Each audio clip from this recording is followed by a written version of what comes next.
Hi friends, നമസ്കാരം. ഓരോ മനുഷ്യനും അവരുടേതായിട്ടുള്ള വ്യക്തിത്വ സവിശേഷതകളുണ്ട്. ഒരു വ്യക്തിയെ സംബന്ധിച്ച് അവൻ്റെ ആരോഗ്യമായിട്ട് ബന്ധപ്പെട്ട്, ആത്മവിശ്വാസമായിട്ട് ബന്ധപ്പെട്ട് പല കാര്യങ്ങളുണ്ടല്ലോ. ചിലർക്ക് ചില കാര്യങ്ങൾ ചെയ്യാൻ നല്ല ആത്മവിശ്വാസമുണ്ട്, എന്നാൽ ചിലർക്ക് അങ്ങനല്ല. ഓരോരുത്തരുടെയും ജീവിത സാഹചര്യം ഒരു വലിയ ഫാക്ടറാണ് കേട്ടോ. ദാമ്പത്യത്തിനകത്താണെങ്കിലും പല കാര്യങ്ങളും ഒന്നിച്ചു വരുമ്പോഴാണ് അവിടെ സംതൃപ്തിയും സന്തോഷവും ഒക്കെ ഉണ്ടാകുന്നത്. അതിനകത്ത് ഏറ്റവും പ്രധാനപ്പെട്ട 3 കാര്യങ്ങളാണ് ആരോഗ്യം, സാമ്പത്തികം, ലൈംഗികത. അപ്പോൾ ഇന്ന് ഞാൻ പറയുന്നത് ബന്ധപ്പെടുന്ന സമയത്ത് ബലം കൂടാനായിട്ട് പ്രയോഗിക്കേണ്ട ചില രീതികളെക്കുറിച്ചാണ്. അതിനു മുമ്പ് ഈ ചാനൽ ആദ്യമായിട്ട് കാണുവാണെങ്കിൽ ഒന്ന് ലൈക്ക് ചെയ്യണം, സബ്സ്ക്രൈബ് ചെയ്യണം, ഷെയർ ചെയ്യണം കേട്ടോ. യഥാർത്ഥത്തിൽ ഒരു സ്ത്രീ ഏറ്റവും കൂടുതൽ ആഗ്രഹിക്കുന്നതും ആകർഷിക്കുന്നതും ആത്മവിശ്വാസമുള്ള ഒരു പുരുഷനെയാണ്. ഒരു പുരുഷനെ സംബന്ധിച്ച് ഈ ഒരു കാര്യത്തിനകത്ത് അവൻ്റെ ശരീരത്തിൻ്റെ പ്രവർത്തനവും മനസ്സിൻ്റെ പ്രവർത്തനവുമായിട്ട് വളരെ അഭേദ്യമായ ബന്ധമുണ്ട്. ഇതുമായിട്ട് ബന്ധപ്പെട്ട ടെൻഷൻസ് കൂടുതൽ വരാനുള്ള അല്ലെങ്കിൽ അമിതമായ ആകാംക്ഷ വരാനുള്ള ചാൻസ് കൂടുതൽ പുരുഷനാണ്. പലപ്പോഴും പൗരുഷം എന്നുള്ള ഈഗോയിൽ അല്ലെങ്കിൽ അങ്ങനെ ഒരു ചങ്ങലയിൽ പെട്ട് കിടക്കുന്നുണ്ട് ഈ ഉത്കണ്ഠ അമിതമായിട്ട് പുറത്ത് കാണിക്കാൻ പറ്റുന്നില്ല എന്നുള്ളതാണ് സത്യം. യഥാർത്ഥത്തിൽ പുരുഷനെ സംബന്ധിച്ച് നല്ല ലൈംഗികതയ്ക്ക് ഒരു വില്ലനായിട്ട് വരുന്നത് ഈ സംഘർഷം തന്നെയാണ്. എന്നാൽ ഇവിടെ സ്ത്രീ പങ്കാളി വിചാരിച്ചാൽ ഇതിന് പൂർണ്ണമായ ഒരു പരിഹാരം കാണാൻ പറ്റും. ഈ ഒരു കാര്യത്തിനകത്ത് പുരുഷൻ ആത്മവിശ്വാസം കിട്ടേണ്ടത് അവൻ്റെ പങ്കാളിയിൽ നിന്നാണ്.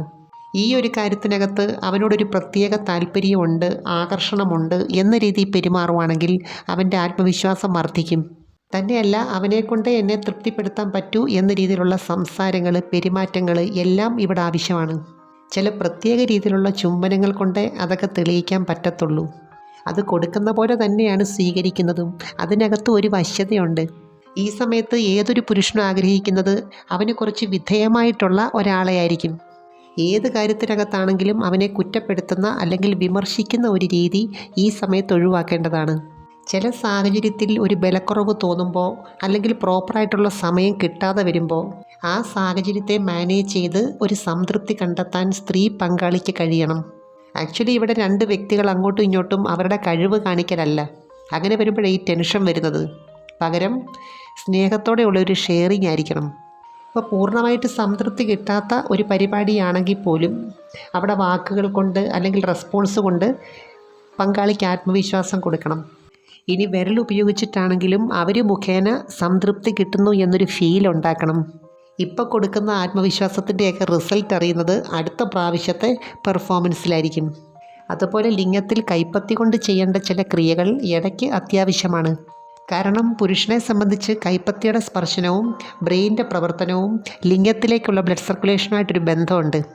അതുകൊണ്ടാണ് ചില സാഹചര്യത്തിൽ ഇതുമായിട്ട് ബന്ധപ്പെട്ട ചിന്തകൾ കയറി വരുമ്പോൾ അവരുടെ കൈ അറിയാതെ ആ ഭാഗത്തേക്ക് പോകുന്നത്. ഇതുമായിട്ട് ബന്ധപ്പെട്ട് സ്വയം ചെയ്യുന്ന സമയത്താണെങ്കിലും വർഷങ്ങളായിട്ടുള്ളൊരു ഹാബിറ്റുണ്ട്. ഇവിടെ സ്ത്രീകളെ പോലെ തന്നെ പുരുഷനെ സംബന്ധിച്ചും 2 നേച്ചർ ഉള്ളവരുണ്ട്. ഒന്ന് ഈ സമയത്ത് കുറച്ച് ഹാർഡായിട്ട് പങ്കാളിയോട് പെരുമാറാൻ ഇഷ്ടമുള്ളവർ, മറ്റൊന്ന് കുറച്ച് സോഫ്റ്റായിട്ട് പെരുമാറാൻ ഇഷ്ടമുള്ളവർ. അവരുടെ സ്പർശനവും അങ്ങനെയായിരിക്കും. ചിലർക്കാണെങ്കിൽ ഈ സമയത്ത് സ്നേഹത്തിൻ്റേതായിട്ടുള്ള കുറച്ച് സോഫ്റ്റായിട്ടുള്ള വാക്കുകൾ പറയുന്നതാണ് ഇഷ്ടം. എന്നാൽ ചിലർക്ക് ഈ സമയത്ത് വലിയ സ്നേഹപ്രകടനമൊന്നും ഇഷ്ടമല്ല. കാമത്തിൻ്റേതായ വാക്കുകളും പെരുമാറ്റങ്ങളുമാണ് ഇഷ്ടം. ശരിക്കും പറഞ്ഞാൽ ഇവിടെ ഓരോരുത്തരുടെയും രീതി അറിഞ്ഞ് പങ്കാളിയുടെ ഇഷ്ടാനിഷ്ടങ്ങളൊക്കെ അറിഞ്ഞ് പെരുമാറുകയാണ് വേണ്ടത്. ഇവിടെ നമുക്ക് ഈ രീതി ചെയ്താൽ എല്ലാവർക്കും പൂർണ്ണ സംതൃപ്തി കിട്ടും എന്ന് പറയാൻ പറ്റത്തില്ല. ചില സ്ത്രീകളെ സംബന്ധിച്ച് എല്ലാം പങ്കാളി ചെയ്യട്ടെ, പ്രത്യേകിച്ച് ഒരു രീതിയോടും താല്പര്യമില്ല എന്ന മനോഭാവമാണ്. എന്നാൽ ചില സ്ത്രീകളെ സംബന്ധിച്ച് അവർക്ക് ചില പ്രത്യേക രീതികളോട് അല്ലെങ്കിൽ ഒരു പ്രത്യേക രീതിയോട്, മെത്തേഡിനോട് വളരെയേറെ ഇഷ്ടമുണ്ട്.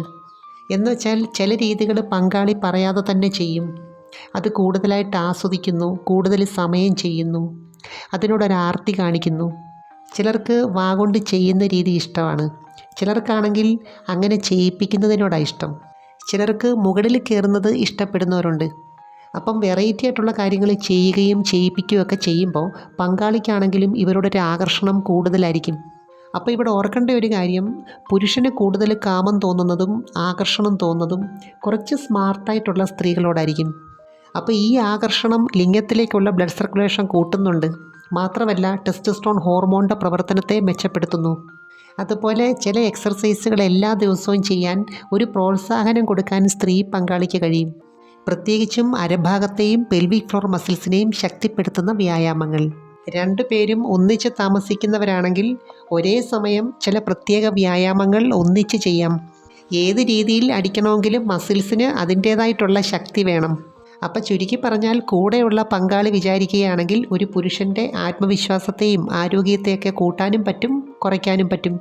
എനിവേ, നമുക്ക് മറ്റൊരു വീഡിയോയുമായി വീണ്ടും കാണാം. അപ്പോൾ ചാനൽ സബ്സ്ക്രൈബ് ചെയ്യാൻ മറക്കരുത്, ലൈക്ക് ചെയ്യണം, ഷെയർ ചെയ്യണം. Thanks for watching. See next time. By.